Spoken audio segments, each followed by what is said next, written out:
Hello student, कैसे हो आप सब। आई होप कि आप सब बेहतर होंगे। पिछली क्लासेस में हमने प्लेन रिफ्रैक्टिंग सरफेसेस यानी refraction at the plane surfaces, ये सारी चीज़ें हमने देख रखी थी। Then what we are suppose to do now, as you can see on your screen, refraction at spherical surfaces. यानी जब स्फेरिकल सरफेस पर रिफ्रैक्शन होता है तो जो इमेज का फॉर्मेशन और जो रिलेशंस होते हैं यू वी और आर, इन सब के बीच में ये क्या होते हैं, ये सारी चीज़ें हमें आज बात करनी है। टू टाइप्स की रिफ्रैक्टिंग सरफेसेस होती हैं spherical. The first one is convex refracting surfaces, जो कि यहाँ पे आपको दिख रही है। ये बाहर की तरफ निकला हुआ होता है टुवर्ड्स द रेयरर मीडियम, ऐसा निकला हुआ होता है। और जो कनकेव रिफ्रैक्टिंग सरफेसेस होती हैं ये धंसी हुई होती हैं। ऐसे देख के भी आपको लग रहा है, इसके डेफिनेशंस वगैरह आपको नहीं पूछता, बस आपको ये पता होना चाहिए कि पहचानेंगे कैसे आप। ये छोटे छोटे डेफिनेशंस है जो आपको ऑलरेडी पहले से पता होंगे। Pole, pole means to say this point is defined as the pole, यही पोल होता है। अगर इसकी बात करें तो कॉन्वेक्स रिफ्रैक्टिंग सरफेस है ये वाली सरफेस। ऑब्वियस सी बात है कि क्योंकि डेंसर मीडियम रहा होगा, मे बी ये ग्लास हो सकता है या फिर किसी कांच के बाउल के अंदर कोई वाटर फिलिंग हो सकती है। खास करके जब भी इस पूरे एक्सरसाइज में हम लोग रेयरर मीडियम के रिफ्रैक्टिव इंडेक्स को μ1 लेंगे and refractive index of the denser medium will be μ2। This one is a principal axis, वो लाइन जो परपेंडिकुलरली पोल से पास करे, centre of the refracting surface से पास करे, वो आपकी प्रिंसिपल एक्सिस होती है। तो ये लाइन आपकी वाइट कलर की जो लाइन है, दिस इज प्रिंसिपल एक्सिस। ठीक है, ऑब्वियस सी बात है कि जो इसका सेंटर ऑफ कर्वेचर होगा कहीं राइट साइड में होगा। This one is the centre of curvature. Centre of curvature draw कैसे करते हैं, तो ये जो आपको कॉन्वेक्स स्फेरिकल सरफेस दिख रही है ना, इसको आप आर्क मान के एक सर्कल कंस्ट्रक्ट करिए, तो जो उसका सेंटर होगा that will be the centre of the curvature for this refracting surface. ऐसे ही आगे हम बात करें तो यहाँ पे जो आपको रिफ्रैक्टिंग सरफेस दिख रही है, this is concave refracting surface, जो कि आप देखेंगे धंसी हुई सरफेस है। ऑब्वियसली जहाँ भी ये μ1 होगा ये μ2 होगा। This one is the pole and this one is the principal axis. और इसके अगर हम सेंटर ऑफ कर्वेचर की बात करेंगे तो वो कहीं लेफ्ट में होगा, इधर। क्यों? क्योंकि ये कर्व सरफेस को लेके अगर हम कोई स्फीयर अज्यूम करें, कंस्ट्रक्ट करें, तो वो स्फीयर कुछ ऐसे बनेगा, लेफ़्ट के टूवर्ड्स जाएगा। इसका मतलब सेंटर भी ऑब्वियसली इसका लेफ़्ट में होने वाला है। सो ज़्यादा बातें ना करते हुए हम लोग अपने डेरिवेशंस की तरफ आते हैं, जिसमें पहले हमें बात करनी है जैसा कि आप देख सकते हैं हेडिंग में ही। सबसे पहले हमें बात करनी है refraction at convex spherical surface. कि कॉन्वेक्स स्फेरिकल सरफेस पे जो रिफ्रैक्शन होगा, उस रिफ्रैक्शन के बाद जो भी इमेज का फॉर्मेशन होता है वो कैसा होता है, और जो रिलेशंस होते हैं यू वी और आर के बीच के, वो रिलेशंस क्या होते हैं। तो फर्स्ट ऑफ ऑल जो डिस्टेंसेस हैं उन्हें हम यहाँ पे मेंशन कर लें। So this is the pole, ये आपका पोल है, pole of the refracting surface. और पोल से लेकर सेंटर ऑफ कर्वेचर ये डिस्टेंस आर होती है, और ये जो डिस्टेंस होती है दिस इज़ यू। तो ये डिस्टेंसेस को आप यहाँ पे शो कर सकते हैं, this is U and this one is the R. ठीक है, this one is the pole. अब इमेज हमें बनाना है, तो इमेज बनाने के लिए सबसे पहले हमने चाहिए होगा इंसिडेंट लाइट रेस। तो एक इंसिडेंट रे को हमने यहाँ पे इंसिडेंट किया, सरफेस पे आप कहीं भी इंसिडेंट कर सकते हो, ये आपको ऑलरेडी पता है। This one is the incident light रे। ये सरफेस का नाम हमने दे रखा है ए बी, जो रिफ्रैक्टिंग सरफेस है आपकी। यहाँ पे जैसे ही लाइट इंसिडेंट हुई, आप बोलोगे यार यहाँ पे हमें नॉर्मल ड्रॉ करना पड़ेगा। ठीक है, फिर आप वहाँ पे नॉर्मल ड्रॉ कर लो। तो जब नॉर्मल ड्रॉ करेंगे that will be like this. ये नॉर्मल कुछ ऐसे आया, this is the normal at the point A. देख कर नहीं लग रहा है लेकिन आप समझ जाना कि एंगल 90 डिग्री का होगा। If you talk about the original direction of the incident ray, अगर इसके ओरिजिनल डायरेक्शन की हम बात करें तो आप बोलोगे कि ये लाइट जो है कहीं इस डायरेक्शन में जा रही थी। अगर ये रिफ्रैक्टिंग सरफेस ना आती तो लाइट इस डायरेक्शन में निकल गई होती। इस मीडियम का रिफ्रैक्टिव इंडेक्स हमने म्यू1 मान रखा है and the refractive index of this medium, यानी कि जो भी आपका ये रिफ्रैक्टिंग सरफेस है, यानी ये कांच का बना हो सकता है पूरा का पूरा, सॉलिड एक स्लैब हो सकता है, बट कंडीशन ये होगी ये कर्व होगा, ये फ्लैट सरफेस नहीं होगी। और जैसा कि साफ साफ लिखा है कि ये जो रिफ्रैक्शन हम लोग पढ़ रहे हैं फ्रॉम रेयरर टू डेंसर की तरफ पढ़ रहे हैं, यानी कि लाइट रेयरर मीडियम से इंसिडेंट होकर वो डेंसर मीडियम की तरफ जाने वाली है। ये बात का आप खास करके ध्यान देंगे यहाँ पे। Object must be placed in the rarer medium, ऐसे ही क्लियर है। रिफ्रैक्शन जिधर से जिधर होता है ना, आप समझ जाना कि ऑब्जेक्ट वहाँ पे आपका रखा है। रेयरर से डेंसर राइट में object is placed in the rarer medium, जो कि यहाँ पे आपको दिखाई दे रहा है। लाइट नॉर्मल से दूर हटेगी, ये नॉर्मल है, नॉर्मल के टूवर्ड्स बेंड होगी, सॉरी, जो कि light is going to denser medium, तो नॉर्मल के टूवर्ड्स जब लाइट बेंड होगी तो लाइट ये कुछ ऐसे जाएगी, लाइट ऐसे गई और कहीं यहाँ पे कट की प्रिंसिपल एक्सिस को। So this one is the refracted रे, जो कि प्रिंसिपल एक्सिस को यहाँ पे कट कर रही है। एक लाइट हम नॉर्मली इंसिडेंट अगर करा दें यहाँ से इसी प्रिंसिपल एक्सिस की टूवर्ड्स, तो आप बोलोगे इस लाइट में कोई डेविएशन नहीं होता, ये हमने ऑलरेडी पढ़ रखा है। तो ये जो लाइट इंसिडेंट हुई है ये सीधी निकल जाएगी, because this is the normal incident, ये नॉर्मल इंसिडेंट है और इस केस में लाइट में कोई डेविएशन नहीं होता। दोनों लाइट रेस ने जाके यहाँ पे कट किया, इसका मतलब ये जो भी ऑब्जेक्ट रहा होगा ना उसके इमेज का फॉर्मेशन यहाँ पे होगा। सारे के सारे जो डिस्टेंसेस हैं वो पोल से मेज़र की जाती हैं। तो अगर हम इस डिस्टेंस की बात करें, पी आई की अगर हम बात कर लें, तो आप बोलोगे जो पी आई होगा 1 minute, Your phone's Wi-Fi is turned off, so I can't help you with that at the moment. तो ये आपका हो गया पोल से लेकर यहाँ तक, ये हो गया डिस्टेंस ऑफ इमेज हो जाएगी, ठीक है। सारी की सारी चीज़ें मेंशन कर दें तो यहाँ पे हमने इसको लिख दिया v। और एक काम हमने यहाँ पे और करना होता है, और वो ये कि आप यहाँ से एक परपेंडिकुलर ड्रॉप कर लो। ये परपेंडिकुलर हमने ड्रॉप कर लिया, ठीक है। This one is the perpendicular at the principal axis, ये परपेंडिकुलर हो गया, इसको हमने नाम दे दिया p डैश। अब कुछ एंगल्स हैं जिनको कि हमें यहाँ पे दिखाना पड़ेगा। ऑब्जेक्ट से निकलने वाले incident ray and principal axis के बीच का जो बना हुआ एंगल है, लेट अस सपोज कि वो जो एंगल है, सॉरी इस एंगल को हमने दिखा दिया अल्फ़ा, ठीक है। सेंटर ऑफ कर्वेचर से जो परपेंडिकुलर ड्रॉप किया गया उसके और प्रिंसिपल एक्सिस के बीच का जो एंगल है उसको हमने मान लिया बीटा, इसको हमने मान लिया थीटा, और साथ ही साथ ये आपका एंगल ऑफ इंसिडेंस आई हो जाएगा एंड रिफ्रैक्टेड रे और नॉर्मल के बीच बना हुआ जो एंगल ऑफ रिफ्रैक्शन होगा वो हो जाएगा आर। अब अगर इस पॉइंट की हम बात करें, इस पॉइंट पे अगर हम स्नेल्स का लॉ यूज़ करें तो क्या होने वाला है, अब ज़रा इसको गौर करिएगा। सारी कहानी स्नेल्स लॉ के ऊपर बेस्ड है। अब बोलो कि स्नेल्स का लॉ जब भी हम यूज़ करेंगे तो होगा क्या कि using Snell's law at point A, so using Snell's law at point A, तो जो हमारा स्नेल्स लॉ होता है उसका जो स्टैंडर्ड वो जो स्टैंडर्ड रिलेशन होता है वो ऐसा होता है कि μ1 sine of θ1 is equals to μ2 sine of θ2। ये जो लेफ्ट हैंड साइड की चीज़ लिखी है ना μ1 साइन θ1, ये सारा कुछ इंसिडेंट रे की डायरेक्शन का होता है और ये सारा कुछ रिफ्रैक्टेड रे की डायरेक्शन का होता है।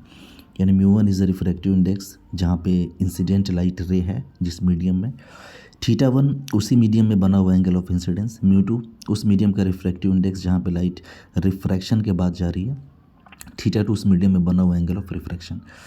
तो आप बोलोगे रिफ्रैक्टिव इंडेक्स μ1 था और यहाँ पे इसका रिफ्रैक्टिव इंडेक्स μ2 है, तो ऑब्वियस सी बात है कि फर्स्ट मीडियम, ऑब्वियस सी बात है कि μ1 and this is sine of, आप बोलोगे θ1 यानी इस मीडियम में बना हुआ नॉर्मल के साथ एंगल ऑफ इंसिडेंट आई है, तो ये हो जाएगा I is equals to μ2 sine of, light second medium में गई जिसका रिफ्रैक्टिव इंडेक्स μ2 था और इस मीडियम में बना हुआ एंगल ऑफ रिफ्रैक्शन r है, तो ये हो जाएगा r।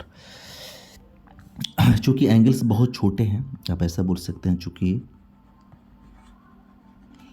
Angles are very very small, ये बहुत छोटे एंगल है जितना हम सोच भी नहीं सकते। बिकॉज ये जो लाइट रे आपको जहाँ पे इंसिडेंट होती हुई दिखाई दे रही है ना, ये एक्चुअल में पैरेक्सियल लाइट रेज है और पैरेक्सियल लाइट रेज पोल के जस्ट कहीं ऊपर इंसिडेंट हुई होगी, प्रिंसिपल एक्सिस के काफ़ी करीब से। और उस केस में जितने भी एंगल्स बनते हैं वो सारे बहुत छोटे होते हैं। तो जब एंगल्स बहुत छोटे होते हैं तो आपको पता है कि उस केस में साइन थीटा को आप थीटा लिख लें, कोई फ़र्क नहीं पड़ता, ठीक है, ओके। तो यहाँ पे साइन आई को आई लिख सकते हैं, साइन आर को आर लिख सकते हैं, तो ये आपका हो जाएगा μ1 into I is equals to μ2 into R. ज़रा यहाँ पे अगर डायग्राम में हम गौर से देखें, इस डायग्राम में ज़रा गौर से आप देखिएगा तो आपको ये मिलेगा कि ये जो एंगल आई आपको दिख रहा है ना, ये एंगल आई इस अल्फ़ा और बीटा के लिए एक्सटीरियर एंगल है, इस वाले ट्रायंगल में, ट्रायंगल AOC में। तो आप लिख सकते हैं कि in triangle AOC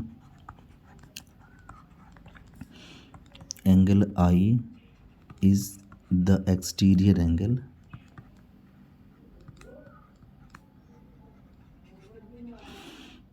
for angle alpha and angle beta. अब फिर से एक बार आप देख लीजिए, एंगल आई एंगल अल्फा और एंगल बीटा के लिए एक्सटीरियर एंगल है, it means I is equals to alpha plus beta, हम इजीली लिख सकते हैं।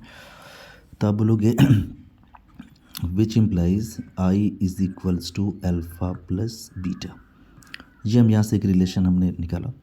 साथ ही साथ अगर हम यहाँ पे बात करें, अब ज़रा गौर से देखिएगा, अगर इस ट्रायंगल की बात करें ट्रायंगल ACI में, तो आप बोलोगे बीटा जो है ना वो थीटा और आर का एक्सटीरियर एंगल है इन ट्रायंगल ACI। तो हमने लिखा in triangle ACI beta is the exterior angle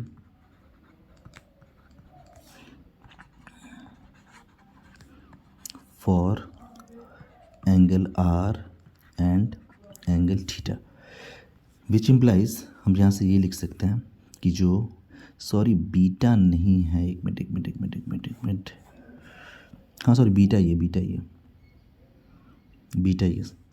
तो ये आर प्लस थीटा हो जाएगा। So beta is equals to मिल गया हमें R plus theta, which implies R is equals to हो जाएगा बीटा माइनस थीटा, ये रिलेशन हमें मिला। इसको हम अगर इक्वेशन नंबर फर्स्ट माने, ये आई की जगह पे आप रख दो अल्फ़ा प्लस बीटा, आर के जगह पे आप रख दो बीटा माइनस थीटा। तो ऐसा करने के बाद क्या होने वाला है ज़रा उसको आप ध्यान दीजिए, ये आपका बन जाएगा μ1 इंटू आई, तो ये आपका हो गया μ1 और आई की जगह पे हमने रख दिया alpha plus beta, so alpha plus beta is equals to μ2 और आर के जगह पे हमने रख दिया बीटा माइनस थीटा, ब्रैकेट को आप ब्रेक कर लो, तो μ1 alpha plus μ1 beta is equals to μ1 beta minus, sorry μ2 है माइनस μ2 थीटा। चूँकि एंगल्स बहुत छोटे हैं तो आप ये भी लिख सकते हो अल्फ़ा बराबर 10 अल्फ़ा, बीटा बराबर 10 बीटा, चूँकि angles are very very small, angle चूँकि बहुत छोटे हैं उस केस में हम क्या करेंगे, आप लिख सकते हो कि अल्फ़ा आप इसको tan ऑफ अल्फ़ा लिख सकते हो, बीटा आप क्या लिख सकते हो tan ऑफ बीटा, ये एग्जैक्टली बराबर नहीं होता, तकरीबन बराबर होते हैं। साथ ही साथ थीटा बराबर आप लिख सकते हो tan ऑफ थीटा। तो वही काम हमने यहाँ पे किया, तो आप वो सारी वैल्यूज़ यहाँ पे आप रखिए, तो ये आपका हो जाएगा μ1 अल्फ़ा के जगह पे हमने रख दिया tan ऑफ अल्फ़ा प्लस μ1 और ये आपका हो जाएगा tan of beta is equals to μ2, beta के जगह पे वही tan ऑफ बीटा माइनस μ2 और ये हो जाएगा tan ऑफ थीटा, ठीक है। अब यहाँ पे tan अल्फ़ा tan बीटा इन सब की वैल्यूज़ हम थोड़ा निकाल लें, या फिर एक काम करते हैं ना, आप ये μ2 tan थीटा को इधर कर लो और ये आपका इधर कर लो आप, तो एक स्टेप और हम यहाँ पे करते हैं। तो म्यू1 tan ऑफ अल्फ़ा, ये इधर आके प्लस हो जाएगा, plus mu two tan of theta is equals to mu two tan beta minus, ये इधर जाके आपका म्यू1 tan ऑफ बीटा हो जाएगा। ये आपका हो गया म्यू1 tan बीटा। यहाँ से अगर हम tan ऑफ बीटा कॉमन कर लें तो ये आपका हो जाएगा म्यू2 माइनस म्यू1, यहाँ से mu one tan alpha plus mu two tan of theta. तो इसको हमने उतार दिया, mu one tan alpha plus mu two tan of theta. अब ज़रा tan alpha, tan beta, tan theta की वैल्यू इस ट्रायंगल में आप देखिए, यहाँ पे जो ट्रायंगल्स बन रहे हैं, अब लोगों जो tan अल्फ़ा होगा हमारा, tan अल्फ़ा ये A P dash upon O P dash हो जाएगा। एक बात याद रखिए, चूँकि ये पॉइंट पी और पी डैश बहुत क्लोज होते हैं, ये जस्ट एक दूसरे के ऊपर ओवरलैप कर रहे होते हैं, तो चाहे आप डिस्टेंस पी से मेज़र करो या पी डैश से मेज़र करो, कोई फ़र्क नहीं पड़ता, बात एक ही है। और एक बात, जो भी पैरामीटर्स इस डायरेक्शन में होंगे ना, in the direction of incident ray, यानी इधर के सारे पैरामीटर्स हम नेगेटिव लेने वाले हैं, और इस डायरेक्शन में सारे पैरामीटर्स जो हम कैसे लेने वाले हैं, पॉजिटिव, मतलब बिहाइंड द सरफेस। ठीक है, in the direction of refracted रे सब कुछ पॉजिटिव लेंगे और इंसिडेंट रे की डायरेक्शन में नेगेटिव लेंगे। तो अगर यहाँ से ओ पी या ओ पी डैश की बात करें तो आपको लिखना पड़ेगा माइनस यू लिखना पड़ेगा। तो आप कहीं लिख ही लो कि ओ पी डैश, या फिर इसको आप ओ पी कह लो, ये हो जाएगा माइनस यू। ये पी सी या पी डैश सी, बात एक ही है, पी सी या फिर पी डैश सी, ये प्लस आर लेना पड़ेगा। पी आई या पी डैश आई, इसको आप क्या लोगे, पी आई बोलो या पी डैश आई बोलो, ये आपका प्लस वी हो जाएगा। ये सारी चीज़ें आप यहाँ से लिख सकते हो। tan alpha A P dash upon O P dash हो जाएगा, tan beta A P dash upon P dash C हो जाएगा, tan theta A P dash upon P dash I हो जाएगा। तो ये सारी वैल्यूज़ हम यहाँ पे रखें तो व्हाट वी गेट नाउ, ये आपके हो गया मूव1 tan अल्फ़ा आपका हो जाएगा ए पी डैश, एक मिनट, हमने उसको ए मान रखा है क्या, चलो इसी को हमने ए मान रखा है, कोई फ़र्क नहीं पड़ता, ये आप इसी को नाम दे दो। तो ये आपका हो जाएगा A P dash upon A P dash divided by ये हो जाएगा O P dash plus mu two tan of theta, tan of theta ये आपका हो जाएगा A P dash divided by ये आपका हो जाएगा P dash I is equals to tan beta, तो ये आपका हो जाएगा A P dash divided by ये आपका हो जाएगा पी डैश सी, और ये आपका हो जाएगा mu two minus mu one. A P dash आप देखोगे हर जगह से कट गया, so mu one upon O P dash plus mu two upon P dash I is equals to mu two minus mu one upon ये हो जाएगा P dash C, O B dash हमने माइनस यू मान रखा है, तो ये आपका हो जाएगा mu one upon minus U plus mu two upon P dash I आपका वी है is equals to mu two minus mu one upon ये वाली वैल्यू आपकी आर है, अभी हमने देखी। इसको थोड़ा सा अरेंज करके अगर हम लिखें तो ये आपका हो जाएगा mu two upon V minus mu one upon U is equals to mu two minus mu one divide by R. तो ये जो भी रिलेशन निकला है ये बहुत ही शानदार रिलेशन, ये आपको पता रहना चाहिए। ठीक है, this is the very very important.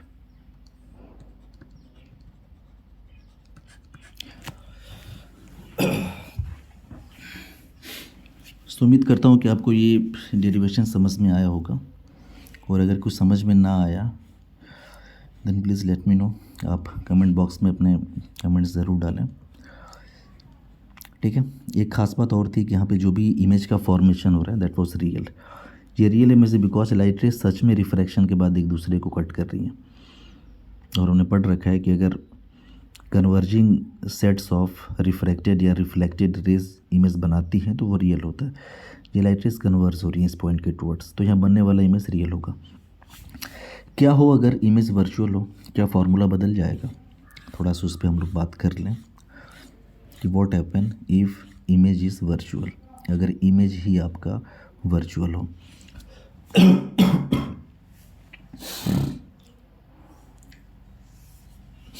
एक बात और कि जब भी इमेज आपका वर्चुअल होगा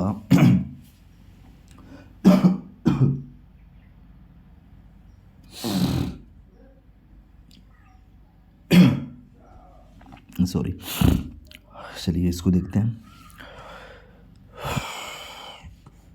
क्या हो अगर इमेज आपका वर्चुअल हो? हमने माना कोई ऑब्जेक्ट यहाँ पे, लेट अस सपोज ये हमने कोई मान लिया ऑब्जेक्ट, ठीक है। अब आपको पता है कि इसका इमेज फॉर्मेशन करना है, तो यहाँ से कम 2 लाइट रेस तो हमें लेके जानी होगी। तो एक लाइट रेस हम जहाँ पे ले गए ऐसे, जहाँ पे लाइट इंसिडेंट हुई वहाँ पे नॉर्मल हमें चाहिए होगा। तो वहाँ पे हमने क्या किया कि एक नॉर्मल ड्रॉ कर दिया। तो यहाँ पे आप ऐसे एक नॉर्मल ड्रॉ कर देंगे। ये आपका नॉर्मल हमने मान लिया n हो गया। ये लाइट रे ने जितना भी एंगल बनाया होगा, ये एंगल हमने मान लिया एंगल ऑफ इंसिडेंस, ठीक है। लाइट रे की जो ओरिजिनल डायरेक्शन है वो कुछ ऐसे थी, लाइट रे ऐसे जा रही थी। ये अगर ये मिरर, ये अगर सरफेस ना आती तो लाइट रे ऐसे निकल गई होती, लेकिन अब ये नॉर्मल की टूवर्ड्स बेंड होगी because light is going to denser medium. इसका जो रिफ्रैक्टिव इंडेक्स है इस मीडियम का हमने मान लिया μ1, रेयर मीडियम। हमने शुरू में ही बोला है कि हमेशा इसको μ1 लेके चलेंगे। ये आपका μ2 है। तो लाइट जब डेंसर मीडियम में जाएगी तो ज़रा गौर करिएगा होगा क्या। जब बोलोगे थोड़ा सा नॉर्मल की तरफ ऐसे बेंड होगी, ठीक है ना, लाइट नॉर्मल की तरफ ऐसे बेंड हुई। सो this is the refracted ray. और एक लाइट हम डायरेक्टली ऐसे लेके चले जाएं, नॉर्मली इंसिडेंट करा दें, तो आप बोलोगे ये लाइट सीधी ऐसे निकल जाएगी विदाउट हैविंग एनी डेविएशन, इसमें कोई डेविएशन नहीं होगा। तो ये लाइट ऐसे सीधी निकल गई। अब आपके सामने 2 रिफ्रैक्टेड रे हैं, एक ये फर्स्ट और एक ये सेकेंड रिफ्रैक्टेड रे। दोनों डाइवर्जिंग नेचर की हैं, कट तो करने से रही। तो हम एक काम करते हैं, दोनों को बैकवर्ड डायरेक्शन में ट्रेस करते हैं।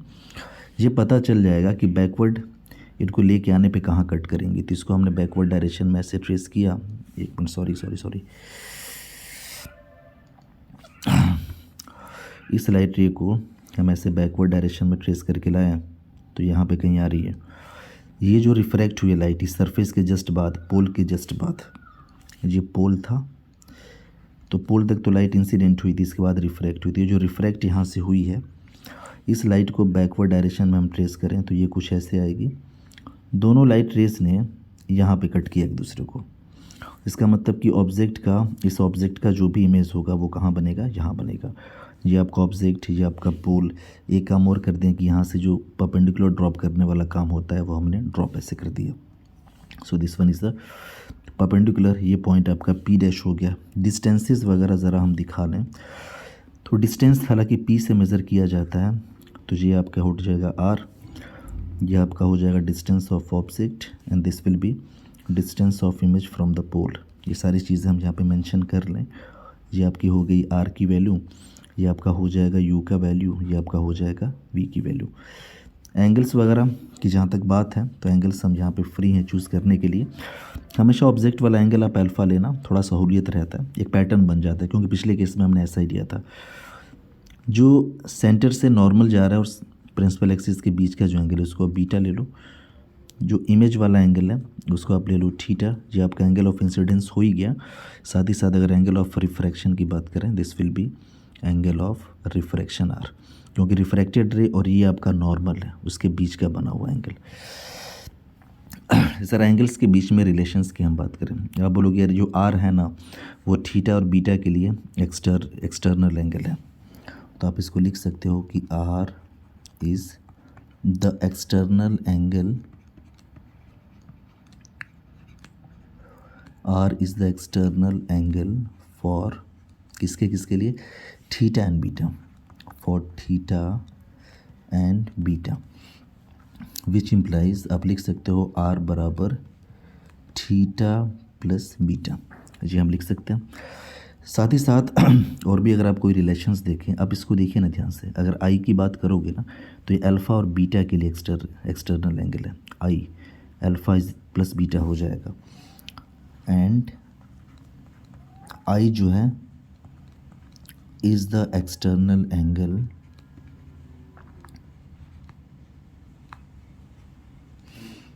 फॉर किसके लिए, ये alpha plus beta, alpha and beta which implies i will be equals to alpha plus beta हो जाएगा। ठीक है, ये कहानी यहाँ तक समझ में आई। ओके ये इंसिडेंट रे थी, आप इसको दिखा दो। रिफ्रैक्टेड रे, एक रिफ्रैक्टेड रे इधर भी गई है, ये इंसिडेंट रे उससे यहाँ से जो गई है। वही काम हमने करना है कि स्नेल्स का लॉ लगाएं। इस पॉइंट को हमने अगर ए मान दिया तो एट पॉइंट ए हम लोग स्नेल्स लॉ यूज़ करने जा रहे हैं। At point A using Snell's law. तो स्नेल्स लॉ पहले हमने लिख दिया कि mu 1 sine of theta 1 is equals to mu 2 sine of theta 2। ये स्नेल्स लॉ हमारा है। साथ ही साथ यहाँ पे वैल्यू आप रखिए तो आप बोलोगे ये हो जाएगा, this will be mu 1 sine of theta 1, मतलब जो फर्स्ट वाला मीडियम है जिसमें ऑब्जेक्ट है उसमें एंगल ऑफ इंसिडेंस कितना बना है, उसका एंगल तो आई, तो mu 1 sine i is equals to mu 2, और ये हो जाएगा साइन। सेकेंड मीडियम है, एंगल ऑफ रिफ्रैक्शन बना है आर। आपको पता है एंगल छोटे हैं तो इसको म्यू 1 आई बराबर इसको म्यू 2 आर लिख सकते हैं। ये ऊपर हमने जो लिखा है इसको बार बार नहीं लिखने वाले हम, माफ़ करिएगा। साथ ही साथ आप ये भी कह सकते हो यहाँ पे, आप बोलोगे यार कि आई को आप लिख लो ना अल्फ़ा प्लस बीटा, आर को आप लिख लो थीटा प्लस बीटा यहाँ से, तो ये हो जाएगा म्यू 1 अल्फ़ा प्लस बीटा, और ये हो जाएगा म्यू 2 आर आपका हो जाएगा थीटा प्लस बीटा। तो ये हो गया mu 1 alpha plus mu 1 beta is equals to mu 2 theta plus mu 2 beta.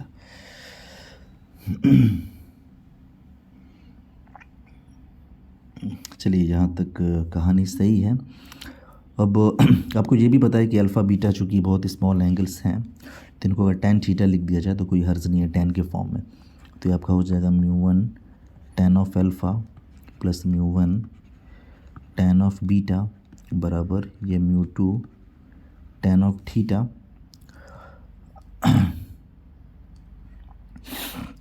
Mu 2 tan theta हो गया plus mu 2 tan of beta. अब ज़रा सोचो tan अल्फ़ा tan बीटा, आप सब ध्यान दो। tan अल्फ़ा आपका हो जाएगा A P dash upon O P dash, tan beta आपका हो जाएगा A P dash upon P dash C, और tan theta A P dash upon P dash I हो जाएगा। तो इसको यहाँ पे रख दिया जाए सारी वैल्यूज़, तो दिस विल बी, ये यहाँ पे हो गया म्यू 1 और ये A P dash upon O P dash plus ये आपका म्यू 1, ये आपका A P dash upon P dash C is equals to mu 2 tan theta आपका हो जाएगा A P dash upon P dash I plus mu 2 tan beta आपका हो जाएगा A P dash upon P dash C. एक minute, ये P dash upon P dash C हो गया। अभी आप जब ध्यान से देखोगे तो आप बोलोगे यार ए पी डैश तो हर जगह से कैंसिल आउट हो रहा है, ए पी डैश हर जगह से कैंसिल आउट हो रहा है। तो ये आपका हो जाएगा mu 1 upon O P dash plus mu 1 upon P dash C is equals to mu 2 upon P dash I plus mu 2 upon P dash C. ज़रा इन सब वैल्यूज़ को देखिए, O P dash P dash C P dash I P dash C, ये कितना होने वाला है। साइन कन्वेंशन का यूज़ करेंगे हम, तो आप लोग देखो साफ साफ दिख रहा है कि जो सामने है वो नेगेटिव हम लेंगे, तो ओ पी डैश आपका माइनस यू लिया जाएगा, ओ पी डैश ये माइनस यू होगा आपका। पी डैश आई की बात करें, पी डैश आई ये आपका माइनस वी होगा। पी डैश सी ये बिहाइंड द सरफेस है तो ये आपका प्लस आर होगा, ये आपका हो जाएगा प्लस आर। ये सारी वैल्यूज़ वहाँ पे आप रखिए। तो वैल्यूज़ को रखने के बाद जो चीज़ें मिलने वाली हैं वो क्या हैं, वो कुछ ऐसी हैं कि mu 1 upon O P dash ये हमने देखा माइनस यू है, प्लस म्यू 1 अपॉन ये आपका आर है, is equals to mu 2 upon P dash I ये आपका माइनस वी है, साथ ही साथ प्लस म्यू 2 अपॉन ये आपका हो जाएगा आर। इसको आप इधर कर लो तो ये आपका हो जाएगा म्यू 2 अपॉन वी, माइनस में तो प्लस हो जाएगा, ये minus mu 1 upon U, mu 1 upon U is equals to mu 2 upon R है, mu 2 upon R minus of mu 1 upon R. तो finally mu 2 upon V minus mu one upon U is equals to mu two minus mu one divide by ये R. सो relation आप अगर देखेंगे ध्यान से ना तो आप बोलोगे यार रिलेशन में कोई फ़र्क नहीं है, रिलेशन अभी भी वही निकल के है। तो एक बात तो श्योर है कि दोनों में कॉमन क्या था, तो दोनों में ये बात कॉमन थी कि जो आपका ऑब्जेक्ट है वो डेंसर मीडियम है, ठीक है ना, सॉरी ऑब्जेक्ट आपका रेयरर मीडियम में था, यानी रिफ्रैक्शन जो आपका था वो रेयरर से डेंसर के टूवर्ड्स हो रहा था। तो अगर रिफ्रैक्शन रेयरर से डेंसर यानी म्यू वन से म्यू टू की तरफ हो, ये mu one refractive index mu two refractive index, तो फॉर्मूला यही रहेगा। कोई फ़र्क नहीं पड़ता है कि आपका इमेज रियल बन रहा है या फिर आपका इमेज जो है वो वर्चुअल बन रहा है, कोई फ़र्क नहीं पड़ता। क्या हो अगर ये स्फेरिकल सरफेस अगर आपकी कनकेव हो, उस केस में क्या होगा। सो चलिए देख लेते हैं, बहुत ज़्यादा टाइम नहीं लगने वाला। अगर ये कनकेव हो तब क्या होने वाला है, हालांकि ऑलरेडी हमने लाइट रेज वगैरह दिखा रखा है। कनकेव रिफ्रैक्टिंग सरफेस है, this one is the pole, ये पोल है हमारा, म्यू वन रिफ्रैक्टिव इंडेक्स और ये आपका हो गया म्यू टू रिफ्रैक्टिव इंडेक्स, ठीक है। लाइट रे को ऑलरेडी हमने यहाँ पे इंसिडेंट करा रखा है। इंसिडेंट कराने के बाद लाइट यहाँ पे इंसिडेंट हुई, इसको नाम दे दिया पॉइंट ए। जहाँ पे इंसिडेंट हुई वहाँ पे हमने नॉर्मल ड्रॉ किया सी से, ये डॉटेड लाइन जो येलो कलर की है ये नॉर्मल है। लाइट इंसिडेंट होने के बाद नॉर्मल की तरफ बेंट हुई तो ऐसे रिफ्रैक्ट होगी। तो ये पूरा का पूरा जो एंगल रहा होगा ये बिटवीन इंसिडेंट रे एंड सी, ये आपका हो जाएगा एंगल ऑफ इंसिडेंस आई, और जो ये नॉर्मल और इसके बीच का जो एंगल है ना ये आपका हो जाएगा एंगल ऑफ रिफ्रैक्शन आर। साथ ही साथ एक लाइट को आप डायरेक्टली लेके चले जाओ, तो डायरेक्टली जब लाइट रे को हम लेके जाएंगे तो आप बोलोगे सॉरी एक मिनट, जब लाइट को डायरेक्टली हम ऐसे लेके जाएंगे तो इसमें कोई भी डेविएशन नहीं होगा, ये लाइट सीधी ऐसे निकल जाएगी प्रिंसिपल एक्सिस को पकड़ते हुए। तो ये हमारे पास यानी एक हमारे पास ये रिफ्रैक्टेड रे है, सॉरी यानी कि एक हमारे पास ये रिफ्रैक्टेड रे है, ये सेकेंड रिफ्रैक्टेड रे, ये आफ्टर रिफ्रैक्शन तो कट करने से रही, कभी कट नहीं करेंगे। तो बैकवर्ड डायरेक्शन में हमने ट्रेस किया, तो वन को ट्रेस करेंगे तो ये ऑरेंज लाइन पे यहाँ तक पहुँच रही है। इसको अगर आप ट्रेस करो ना तो अब देखो, इसको ट्रेस करने के बाद बैकवर्ड डायरेक्शन में ये टू को जब बैकवर्ड डायरेक्शन में ऐसे खींचोगे तो ये आके यहीं पे दोनों कट की यहाँ पे, यानी फाइनली जो इमेज बनने वाला है वो यहीं पे बनने वाला है। ये वन जो रिफ्रैक्टेड रे है ये भी पीछे बढ़ने पे यहीं पे आ रही है, टू रिफ्रैक्टेड रे पीछे बढ़ने पे ऑब्वियसली वो तो यहीं पे आएगी। तो ये आपका हो जाएगा इमेज एंगल सॉरी एंगल्स की बात करें तो ये वाला एंगल हमने आई नहीं, ये वाला एंगल एक्चुअल में हम लोग अल्फ़ा मानते हैं, तो चलो इसको हमने लिख दिया ये अल्फ़ा है। ये सी वाला एंगल हम लोग बीटा मानते हैं और आई वाला एंगल क्या मानते हैं, थीटा मानते हैं। एंगल्स वगैरह हमने दिखा दिया, एक काम और हम कर लें कि यहाँ पे नॉर्मल दिखा दें, या ए से यहाँ पे नॉर्मल एक हमने ड्रॉ कर दिया दिस वन। और इस वाले पॉइंट को आपको तो पता है कि बार बार हम पी डैश लेते हैं। ये ऑब्जेक्ट की डिस्टेंस जो कि यू कहलाई, ये इमेज की डिस्टेंस जो कि वी कहलाई, और ये आपका हो जाएगा आर। तो सारे पैरामीटर्स हमने यहाँ पे दिखा रखे हैं। अब पॉइंट ए पे स्नेल्स लॉ यूज़ करते हैं। तो स्नेल्स लॉ यूज़ करने के पहले ज़रा एंगल्स के रिलेशन को गौर से हम देखें तो कुछ बहुत ही इंटरेस्टिंग बात यहाँ पे सामने निकल के आएंगी। आप ज़रा गौर से देखोगे ना तो आप बोलोगे यार कि यहाँ पे अगर ये पूरा एंगल आर हो गया, ये पूरा एंगल आर है, तो ये वाला एंगल कितना हो जाएगा। अब ध्यान से देखो इस वाले एंगल को, अब बोलोगे ये आर है तो ऑब्वियस सी बात है ये भी आर हो जाएगा, वर्टिकली अपोजिट एंगल है ना। ये आर है नॉर्मल और रिफ्रैक्टेड रे के बीच का, तो ये नॉर्मल पीछे बढ़ाया, रिफ्रैक्टेड रे को पीछे बढ़ाया, तो ये भी आर हो जाएगा। फिर आप देखेंगे तो बीटा जो होगा वो थीटा और आर के लिए एक्सटर्नल एंगल है, तो आप यहाँ पे लिख सकते हैं कि चूँकि beta is the external angle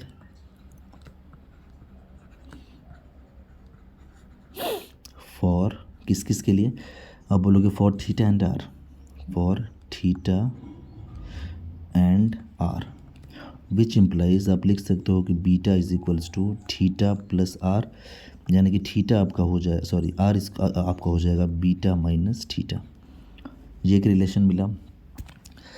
साथ ही साथ और भी आप रिलेशन को ज़रा गौर से समझें तो कुछ रिलेशंस और आपको मिलेंगे आई और आप ज़रा गौर से देखिए, अगर इस बीटा की बात करें, इस पूरे बीटा की, तो इस एंगल आई के लिए प्लस इस अल्फ़ा के लिए, इसके लिए भी ये बीटा जो होगा ना वो एक्सटर्नल एंगल ही होगा।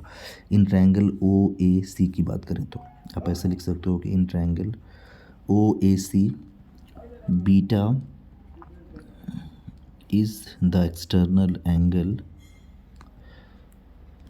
एक्सटर्नल एंगल फॉर, ये किसके किसके लिए एक्सटर्नल एंगल है, तो आप बोलोगे एक्सटर्नल एंगल है बीटा आपका अल्फ़ा प्लस आई के लिए, for angle alpha and angle I. तो आप लिखोगे beta is equals to alpha plus I which implies I is equals to beta minus alpha. ये हो गया। अब वही काम जो बार बार हम लोग करते हैं कि भैया स्नेल्स लॉ यूज़ कर लेना, फिर पॉइंट ए पे जहाँ पे रिफ्रैक्शन हुआ है यहाँ पे, तो at point A using Snell's law, तो स्नेल्स लॉ पहले हम लिख दें mu one sine of theta one is equals to mu two sine of theta two. तो आपको पता है कि ये आपका हो जाएगा mu one sine of i is equals to mu two sine of r. फिर वही बात जो पिछले डेरिवेशंस में हम लोग बार बार कर रहे हैं, आप बोलोगे इसको लिख लेंगे म्यू वन इंटू आई, ये आपका हो जाएगा म्यू टू इंटू आर। फिर ये म्यू वन आई को हम लिख लेंगे beta minus alpha is equals to mu two, r को लिख लेंगे बीटा माइनस थीटा, ये आपका हो जाएगा बीटा माइनस थीटा, ब्रैकेट को ब्रेक करिए, mu one times beta, mu one times alpha is equals to mu two times beta और म्यू टू टाइम्स थीटा। इसको आप इधर करो, इसको आप इधर करो, तो ये आपका हो गया mu one beta plus mu two theta is equals to mu two beta. एक मिनट आप इसको लेके जाओ, हम ये म्यू वन बीटा को इधर लेके जाएं और यहाँ से म्यू टू थीटा तो इधर आ ही गया, म्यू वन अल्फ़ा रह जाएगा। रुको पूरा इरेज करते हैं, ये म्यू वन थीटा इधर आप लेके, म्यू टू थीटा आप इधर लेके आओ, तो ये म्यू टू थीटा इधर लेके आए माइनस म्यू वन अल्फ़ा रह जाएगा, म्यू टू बीटा इधर पहले से है, इसको इधर लेके जाओ तो हो जाएगा माइनस म्यू वन बीटा। ऐसा हम इसलिए कर रहे हैं ताकि बीटा बीटा वाले टर्म्स एक साथ आ जाए, ठीक है। अभी आप कहोगे कि एंगल्स छोटे हैं तो थीटा को टेन थीटा, अल्फ़ा को टेन अल्फ़ा, बीटा को टेन बीटा लिख सकते हैं, तो ये आपका हो जाएगा mu two tan of theta minus mu one tan of alpha is equals to mu two tan of beta minus mu one tan beta, ठीक है। अब टेन बीटा टेन अल्फ़ा इन सब की वैल्यूज आप यहाँ से लिख सकते हो। अब बोलोगे टेन अल्फ़ा हो जाएगा A P upon A P नहीं A P dash upon O P dash, beta हो जाएगा A P dash upon C P dash और टेन थीटा हो जाएगा A P dash upon P dash I. यहाँ पे आप गौर करोगे तो सारे के सारे जो पैरामीटर्स हैं वो सामने ही हैं। यहाँ पे जो इमेज बन रहा है एक्चुअल में ये वर्चुअल बन रहा है, ये रियल नहीं बन रहा है, बिकॉज लाइट रे का सच में इंटरसेक्शन नहीं हो रहा है। ये रिफ्रैक्शन के बाद इधर चली गई, ये इधर चली गई, डाइवर्जिंग रेज है, पीछे बढ़ाने पे ऐसा लग रहा है कि यहाँ पे कट कर दी है। ये बात समझ में आ रही है, आप ऐसे देख लो थोड़ा सा। अगर हम इसको दूसरे कलर से शो ऑफ करें तो अब बोलोगे देखो ये वाली जो रिफ्रैक्टेड रे थी हमारी, ये जो रिफ्रैक्टेड रे वन दिख रही है, इसको जब पीछे बढ़ाया तो इस वाले पाथ पे, एक मिनट यार, तो ये इस वाले पाथ पे आई, ये वाइट कलर का जो दिख रहा है, ये रिफ्रैक्टेड रे को पीछे बढ़ाया तो ये इस पाथ पे आई, दोनों ने आके यहाँ पे कट किया तो ये वर्चुअल बना, क्योंकि लाइट ने सच में एक्चुअल में कट नहीं किया। और सारे के सारे पैरामीटर्स ये नेगेटिव लिए जाएंगे क्योंकि दिख रहा है सबके सब सामने है, तो इस बात का आप थोड़ा ध्यान रखिएगा। तो यहाँ पे हमने लिखा म्यू टू टेन थीटा आपका हो जाएगा A P dash upon P dash I minus mu one tan alpha आपका हो जाएगा A P dash upon O P dash is equals to mu two tan beta आपका हो जाएगा, टेन बीटा आप कॉमन ही कर लो ना दोनों जगह से, तो आप बोलोगे यहाँ पे हो जाएगा mu two minus mu one, तो mu two minus mu one और टेन बीटा आपका हो जाएगा A P dash upon P dash C. ये ए पी डैश हर जगह से कट गया, तो mu two upon P dash I आपका माइनस वी हो जाएगा, माइनस म्यू वन अपॉन ये आपका माइनस यू हो जाएगा, ठीक है ना, इज़ इक्वल्स टू ये mu two minus mu one, और ये आपका हो जाएगा माइनस आर हो जाएगा, ठीक है। अब अगर हम यहाँ पे माइनस से मल्टीप्लाई कर दें तो चीज़ें बदलेंगी और वो हो जाएंगी, ये प्लस हो जाएगा, तो ये आपका हो जाएगा म्यू टू अपॉन वी, ये चूँकि माइनस माइनस ऑलरेडी प्लस है और फिर से माइनस से मल्टीप्लाई करेंगे तो माइनस हो जाएगा, minus mu one upon u is equals to mu two minus mu one by R. यहाँ पे क्या किया गया है, बोथ साइड माइनस से मल्टीप्लाई किया गया। अब ज़रा ध्यान से अब देखिए यहाँ पे जो हुआ है उसको ध्यान दीजिएगा। आपने लिख लिया multiplying by minus one from both side, ठीक है। तो अब तक जो हमने खास बात ऑब्ज़र्व की वो हमने यही ऑब्ज़र्व की कि इस बात से कोई भी फ़र्क नहीं पड़ता, ज़रा ध्यान से सुनिएगा, कि रिफ्रैक्टिंग सरफेस आपकी कनकेव है, जैसे यहाँ पे कनकेव दिखाई दे रही थी, कनकेव है या कन्वेक्स है, ये इन दोनों केसेस में कन्वेक्स दिखाई दे रही है। इमेज आपका रियल बन रहा है या वर्चुअल बन रहा है, कोई फ़र्क नहीं पड़ता अगर ऑब्जेक्ट आपका रेयरर मीडियम में है, यानी कि अगर रिफ्रैक्शन म्यू वन से म्यू टू की तरफ हो रहा है तो हर जगह यही फॉर्मूला होगा, mu two upon V minus mu one upon U equals to mu two minus mu one upon R. So उम्मीद करता हूँ कि आपको ये डेरिवेशंस जो भी हमने समझाने की कोशिश की है ये आपको समझ में आई होगी, और अगर कोई भी प्रॉब्लम हो तो आप हमें ज़रूर बताएं, ठीक है ना। Thank you.